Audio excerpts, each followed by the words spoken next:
Unting taste na lang is mabubuo na talaga natin itong MTB natin na Mountain Peak sa cockpit na lang. Kaya ngayon isamahan nyo is magkakabit tayo ng headset ngayon mga repa. Ang Mountain Peak headset nga pala yung kakabit natin dito, yung mismong subok na talaga natin. Dahil ito rin talaga yung gamit natin sa fixie natin na mahigit 7 months na mga repa hanggang ngayon.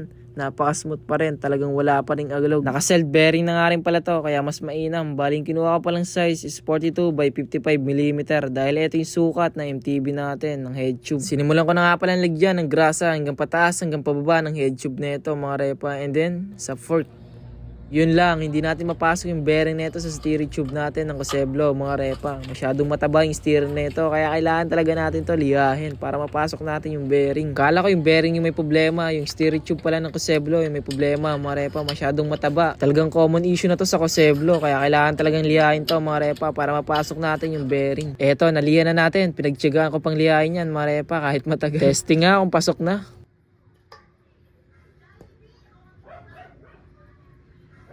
Yun, sa wakas, pumasok din yung bearing mga repa, no? Ayun lang pala dapat kailangan gawin para mapasok yung bearing, lihahin.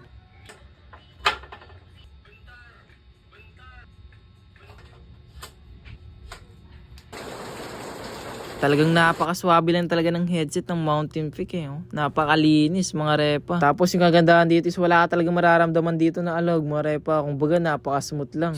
Eto na talaga ay naging tindig na MTB natin. Napakaswabe lang pero napakasakit din talaga sa bulsa. Pero kapag masaya naman sa ginagawa mo, baliwala yan. Kaya ikaw mismo is wala ka pa rin talagang mahanap na headset para dyan sa MTB or Fixie mo or RB o any bike mga repa. Pwede talaga tong headset na to. Nandiyan lang yan sa yellow basket ko.